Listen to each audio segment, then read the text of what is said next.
बड़ी मु कृष्णांशु आपको स्वागत करुच्छे स्टडी प्लाटफर्म स्टडी स्टार्ट को आज भिडियो मैंने ओसीएस जो 2024 आपने एग्जाम देखते काली जो एग्जाम देले 12/10/2025 तार कट अफ केते जाइपे जो आप मेन को प्रिपेरेसन बेठू भल भाव करेंगे आम डिस्कसन करवा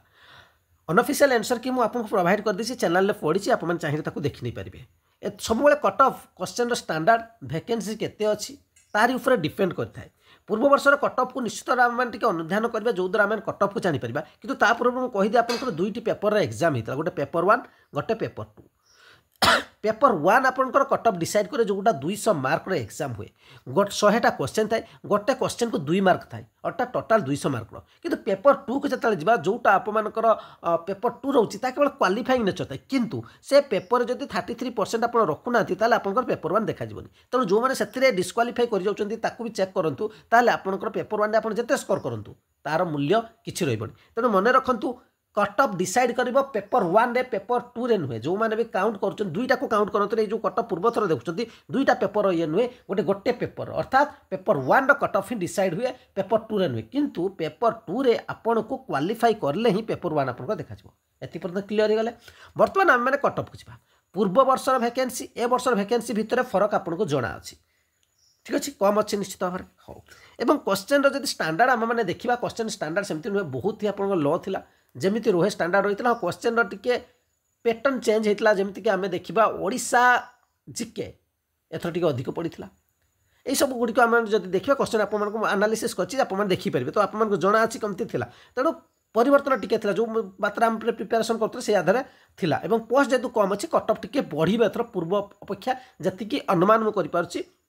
तापर जो ओपीएस थ्रू कट अफ आसे से मुझे कहार किसी ना किंतु आनालीसिस आप मतामत भी रखिपारे कि मत जी लगुच एथर निश्चित भाव पूर्व वर्ष अपेक्षा कट अफ टी बढ़िया माने नुहे बहुत ही कट अफ चलो लगुनि जमी समस्त कहते हैं लवे क्रॉस करमती मत लगुनि ठीक अच्छे तेज के कट अफ जापे डिटेल्स जो आनालीसिस करवा ये पेपर 1 रो जीएस पेपर ही कट अफ डिसाइड करा जाए पेपर 2 को काउंट आप करेंगे जदि आपंकर स्कोर गोटे क्वेश्चन 2 मार्क नेगेटिव 0.33 से हिसाब से काउंट करने जदि आपंकर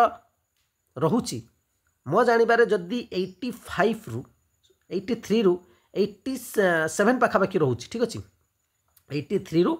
87 पाखापाखि रोचे मत लगुच आपंकर कट अफ क्लीयर हो सेकेंड कथा जनरल ओमेन पाक जदि जा सबुग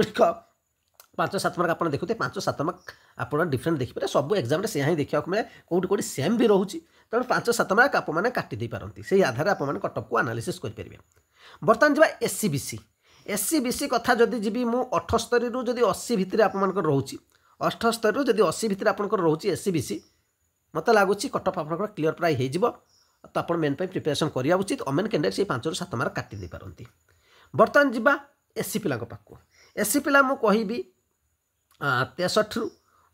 67 बा 65 भितर जदि रोचे ताले आपंकर कट अफ क्लीयर हो आप मेन प्रिपेरेसन करेंगे ओमेन कैंडिडेट 5-7 मार्क आप काटिपारे एसटी पिला कथा कहि 52 रु जदि 55 भितर आप रोचे एसटी पिला ताहले आपंकर भी कट अफ प्राय क्लीयर हो आप मेन प्रिपेरेसन करेंगे और ओमेन कैंडिडेट 5-7 मार्क काटिदे पारती अन्य कैटेगरी गुड़िक जो रहा से गुड़िक वैकेंसी उपर डिपेंड करे से आधार आपर तेणु या कही हुए ठीक अच्छे ये आपको केते एप्लाई कर कही हुए यार कट अफ को डिसाइड करवा एत सहज नुहे तेणु मुझे केवल जनरल एसबीसी एससी एसटी कहली अन्य गुड़िक आप आधार डिसाइड करेंगे ये था मोर गोटे छोट आनालीसिस आपण मैंने भी आप मतामत रखिपारे कौन असुविधा नहीं कारण जो फाइनाल ओपीएस तरफ जोटा आसो से ही डिसाइड हुए कट अफ किंतु आ गोटे कथा मन रखु कट अफ जो आप काउंट करुँचे भी किसी मतामत रखुंट दुईटा पेपर मन रखु जो मैंने नुआ फ्रेशर कर पुणा जो मैंने प्रिपेरेसन कर जना अच्छी पेपर 2 रो काउंट करेंगे पेपर 2 काले क्वालिफाई पेपर 1 रो मार्क आप डिसाइड देखूँ जदि आप से आधार रोचे पेन प्रिपेरेसन करेंगे डिटेल्स वीडियो रही मतामत अपेक्षा निश्चित रही धन्यवाद।